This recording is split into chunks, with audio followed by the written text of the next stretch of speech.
So dry. Good morning, Tartu. Thank you so much.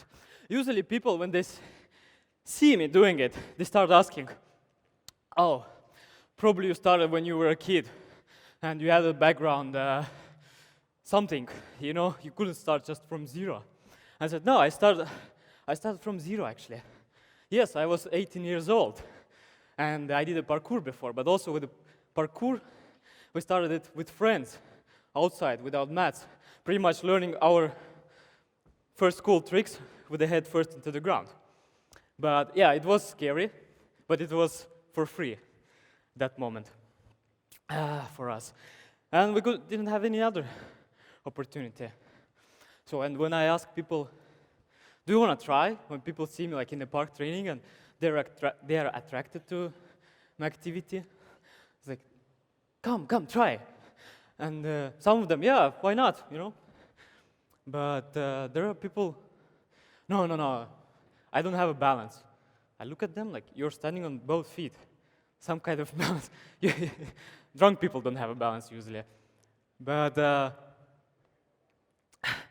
or I have no proper shoes, clothes.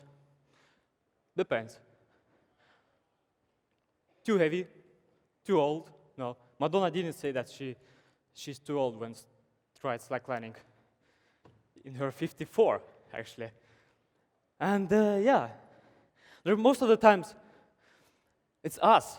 We take away from ourselves the opportunity to try something new, what might change our lives. And some people, if they try and they give up for after a couple of failed attempts. So this 9 years ago, I had the opportunity to try something new, slackline. And I do my first step. Whoa, shaking like crazy. No, it can't be so easy. Like trying again, falling off, lying on the ground. No, I don't have a probably good balance for this. And why it's like this? It looks so easy. Then I start thinking, maybe I'd rather use my rest of the day for something more useful, meaningful, and walk away. But wait, let's try one more time. Maybe, somehow. Maybe there's some tip, trick, or magic in this. So I try again.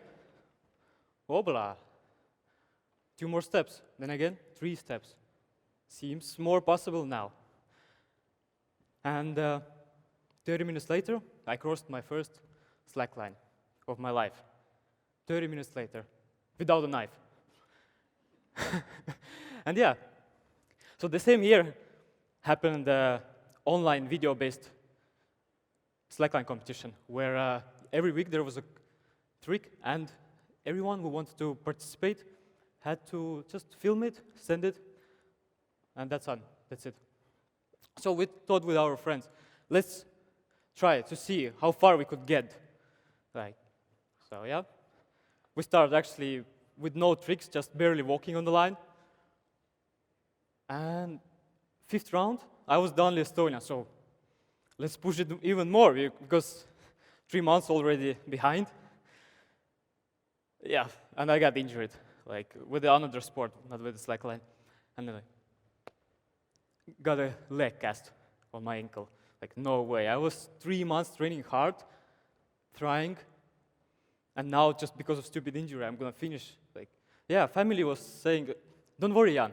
Next year there will be again competition, then you can compete. And actually, you should think about it because you got injured now. So you might need to change your activity, And I was like, no way. And I went out, dragged my leg out, and did it. Even the organizer was like, whoa. So yeah, the weather got worse, colder, rounds are crazier, and for me it was like pretty much the end, final. I was feeling that I can't do that last trick because I wasn't able just physically anymore. I didn't have that skill, but I was still happy that I started from nothing and got so far. But let's try. Let's use that time. Let's use the whole time what's given to me. So the school can wait a bit. I can delay, postpone it, and then use the time to try as much as possible. I tried. So at least I didn't feel it later that kicking my head against the ground, I didn't have time, but didn't try again. Because every time I was going out to train from the morning till evening, it's like fall, fall, fall again. And it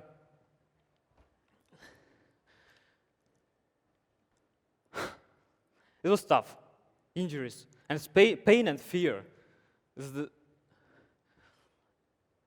is what always comes with this. So I got started from nothing, and I got second place. For me, it was like, wow, next year I'm gonna get that title, King of Slackline. Everything was fine in the beginning. But at the end, the world seems sometimes unfair when we start comparing ourselves to others, because at the end I had a competitor, me and him, Brazilian, this is me actually, in his training place. He was training here, and I was training there, outside, in December, -15, cold, so sunny, not sunny. I wish also to have some, same place to train. But anyway, so it was last day to film, and we already asked for footage. And I wake up, I'm sick. I'm really sick in the bed. Again, how? It's time to do it. Second year, everything was fine in the beginning. So no way. Muscle 6. I go out. I film as much as I can. Send it. And I got the title. I won the competition. King of Slackline.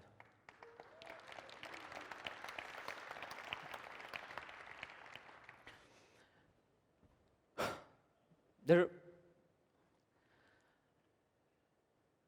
so much happened, injuries. Like, do you get injuries, Jaan? Yeah, I do get. But they're not gonna stop me because I have to fall. Every time I was training like crazy, beat it up myself. I want to go home. There's like cookies, hot tea, and warm, and walking away, and then no, let's try one more time. And again, and again. Because every time I decided to go back and try again, that was the most successful time. And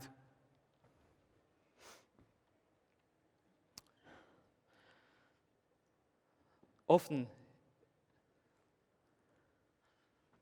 of course, this one more time ended up being like hours and hours of training, trying one more time again. But all of us had situation in life when we worked so hard on something and had to give up for some reasons, or we didn't get where we wanted.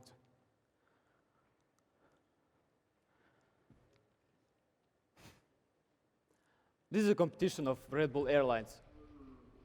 I got tooth out. It was during the training. And after this, I was mentally just destroyed. I was like, I'm not gonna compete because it hurts, really. I can't move my jaw. But in the evening, I was like, I have nothing to lose. I can only try again, I was still able to be on the line, not just dragging myself up on it. And I won it.